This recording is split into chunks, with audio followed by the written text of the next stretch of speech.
Maybe they're coming for us. It was a fun decade to make a new zombie film in the early 2000s, wasn't it? But it is a scary thought to think that if we somehow come across a zombie apocalypse and we end up with the running zombies... Oh god, thinking about running is already making me want to scull down a glass of water. When rejuvenating the zombie genre, which was basically a PSA to tell people to get outside and go for a jog, one of those films was Zack Snyder's directorial debut, Dawn of the Dead 2004. The remake just turned 20 years old this year, and since it's the Halloween season, I figured now is a good time to introduce everyone to this new series of a pop culture look into movies. But the question that is always asked all the time when it comes to two versions of the same film, do you prefer the remake or the original? But with that being said, I'm Azza the Pop Culture Viking, and with spoilers ahead, let's take a pop culture look into Dawn of the Dead. You ready to roll? You coming with us? Nah, you coming with me.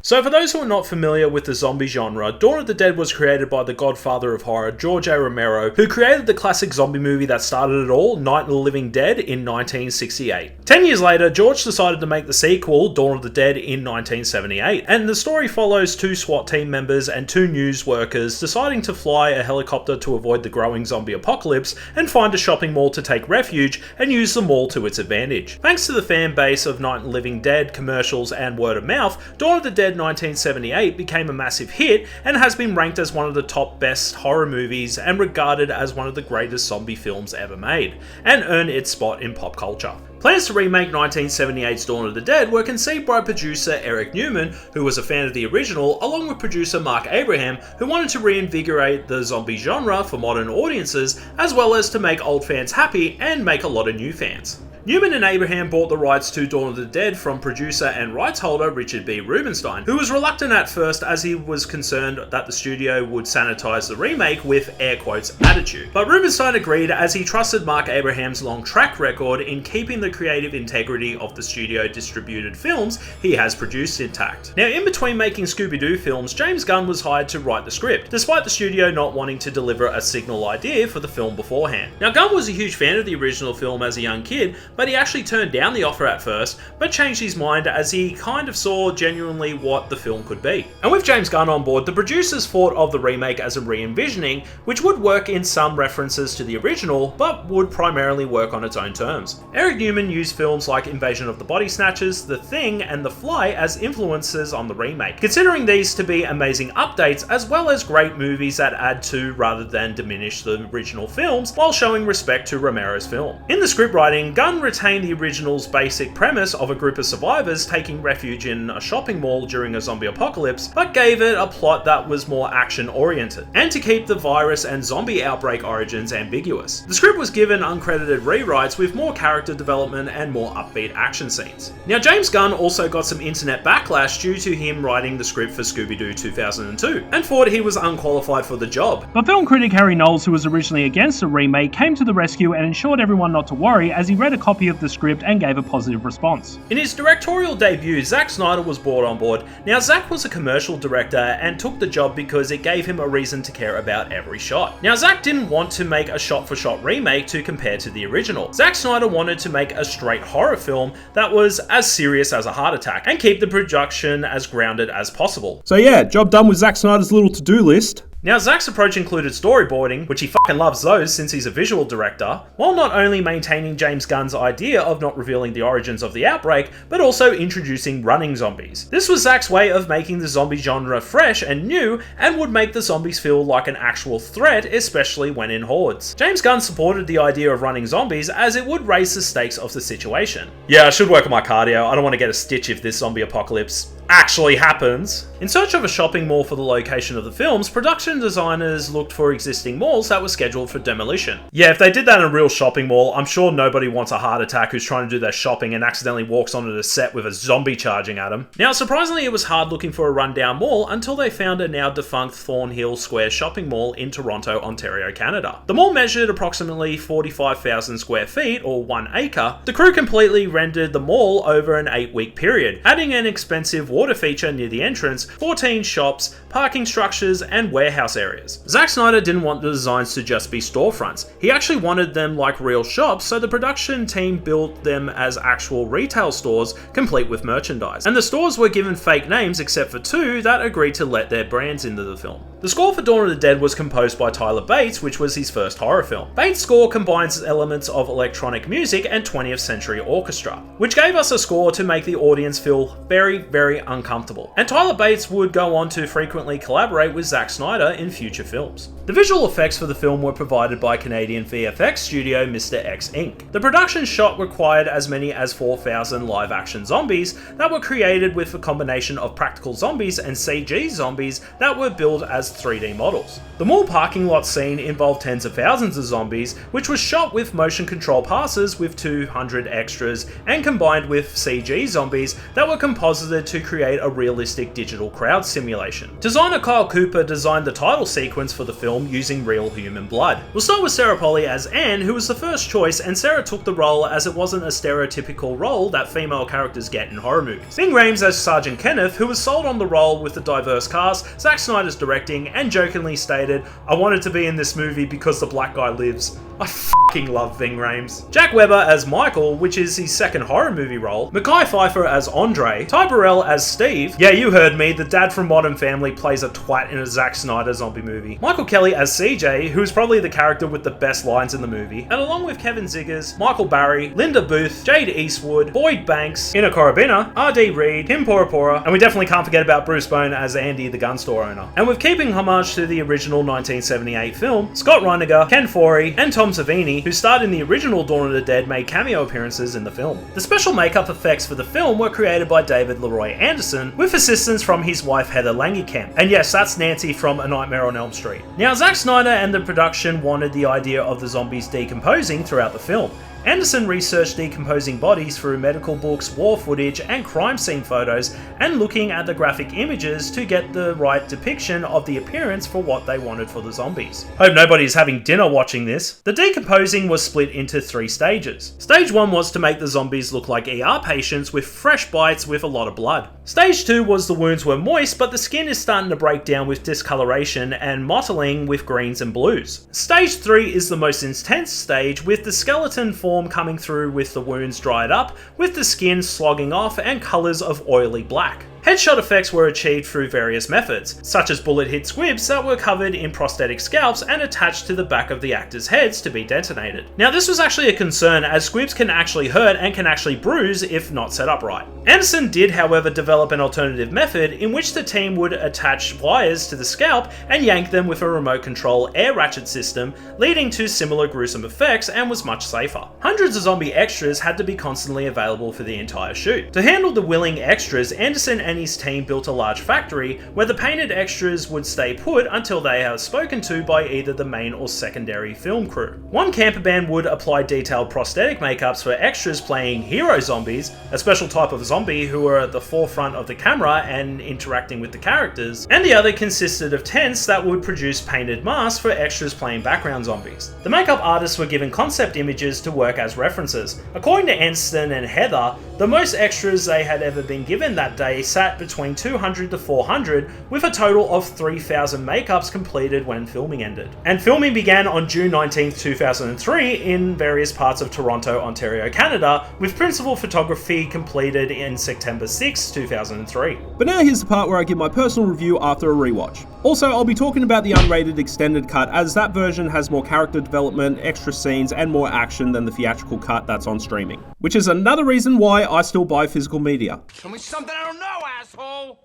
Now, definitely a problem with Dawn of the Dead 2004 is that there are way too many characters to keep track of. In the original, while we did see a lot of people in the first 20 to 25 minutes of the film, the 4 main characters were the main focus throughout the rest of the film. Where in the remake, there is a lot of characters who are just you know, there. Like, while we get the main ones like Anna, Kenneth, CJ, and Michael, who are the ones that stand out the most, and they are the best characters in my opinion, Andy the gun store owner stands out as we don't know much about his character and is stuck at his gun shop that he owns and can only communicate by writing board. And when more characters show up, Steve is the only one that is the most memorable out of the group because he is a prick that doesn't really care about anyone but himself. But as for everyone else, they just either end up in the background or don't do much to help out the group. Especially Glenn and Monica, who are just in the background and don't really do much. A couple of them have one big scene, like Bart, Tucker, and Norma. Terry and Nicole are the young couple of the group. Even Luna and Andre, who we start with after the opening credits, I completely forgot about them until we get to that scene.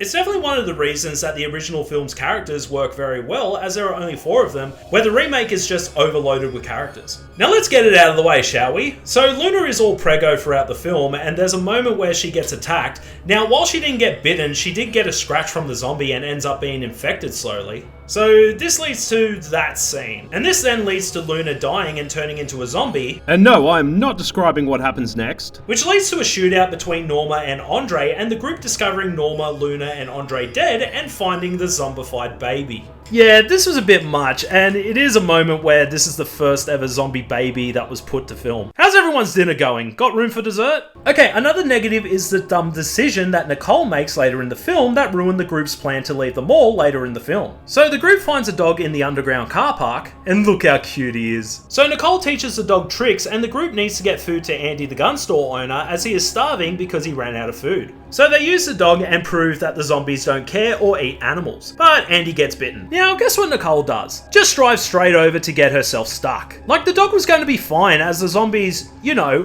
don't eat animals. Like, I understand as a dog owner myself that people will go full John Wick if something happens to their dog. But she could have waited so the group can come up with a plan to get the guns and the dog back safely. But then she decides to pull a Vin Diesel and leads to some of the members of the group getting killed and everyone having to leave the mall and improvise. I mean, Jesus, Mary and Joseph. Now, lastly, there are a couple of unnecessary slow motion shots in the film. Now, it is Zack Snyder's signature style when it comes to his films, but there are a couple of close-up slow-mo shots of characters shooting guns which just adds to the runtime. Like this scene.